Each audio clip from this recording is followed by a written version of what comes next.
Good day, everyone. Today, I will be walking you through basic Java program that implements three most common sorting algorithms, which is the bubble sort, the insertion sort, and the selection sort. So, we begin by importing Java util scanner. Ani, uh, Anani is para makadawat tag ng input sa user. Tapos, atong public class name, sorting exercise. Kani guys, money.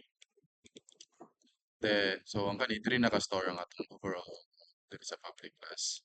Tapos ang kani, mo ang atong static method, kani, bubble sort, which makadawat, nagadawat og integer.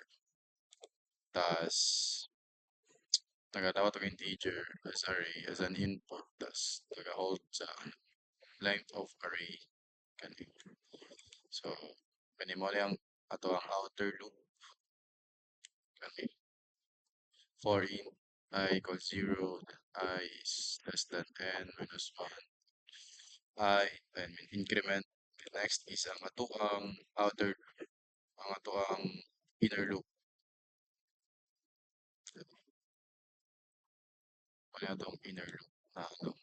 Kung yung nag-compare sa mga adjacent elements na to, if value sa left is greater than value sa right, ano, it automatic, it, ma-swap type, ma-swap ni sila.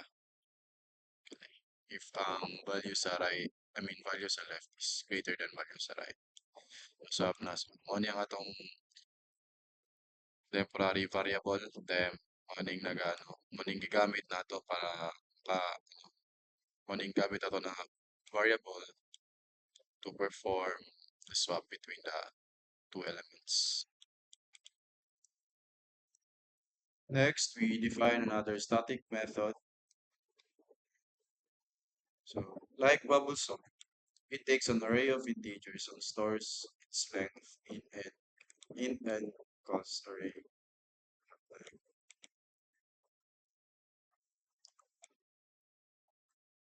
So this loop starts at an index 1 and goes through the array, inserting each element into its correct place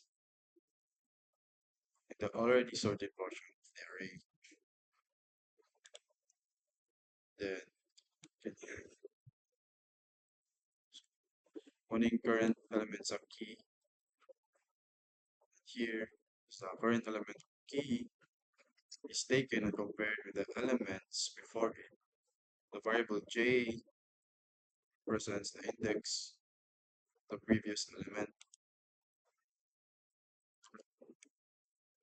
In this loop, we shift elements of the sorted portion of the array to the right. If they are greater than key, when we find the correct position, we place key in its sorted position. So now we move on to the selection sort method. Here we define the selection sort method, which also takes an array of integers, stores it in the length of the array here.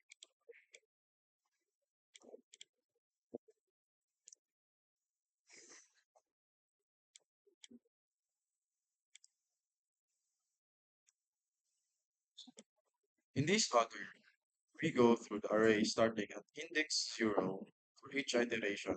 We assume that the current index holds the smallest value and store that in mini txt. Dire niya store.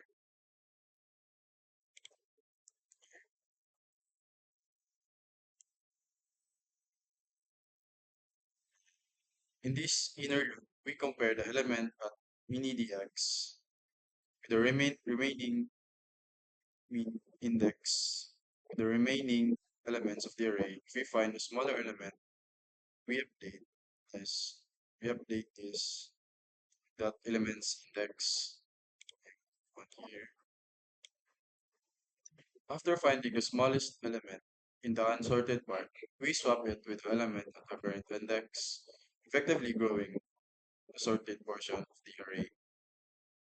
So, diri na ta sa print array method here. So,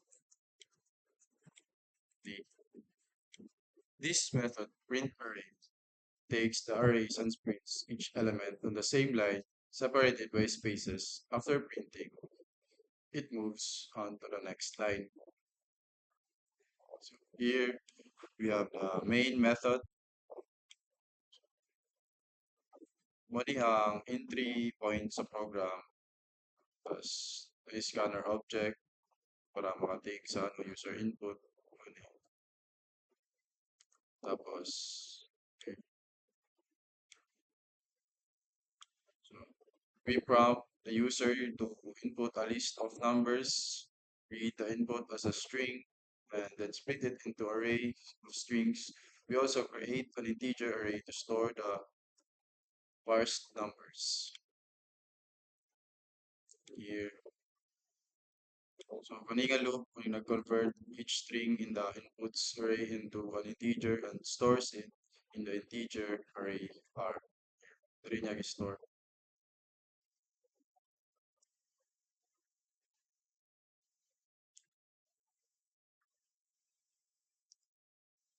Tapos, so next is we prompt the user to choose one of the sorting algorithms and store their choice as integer. Choice. Dili na ka mamili if unsa na sorting, I mean, sa sorting algorithm yung pilihan. Para case 1 is we have the bubble sort array. Case 2 is we have insertion sort. Third is the selection sort. Then our default, if wala sa choices mong gipili, is here invalid choice. Then reiterate and close. I-test na to. I-test na to ang program.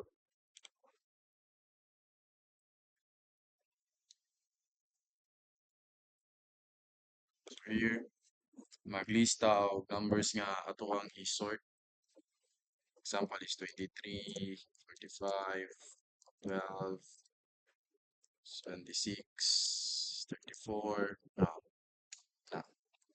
Tapos enter, then mamili ta kung unsa nga sorting algorithm atong piliyon. First, piliyon na to ang bubble sort. So yeah, here we go. Na. So, successful siya. Okay. Ano, um, pa sa ubos tas pa taas. Then, i-test na po dato ang insertion sort.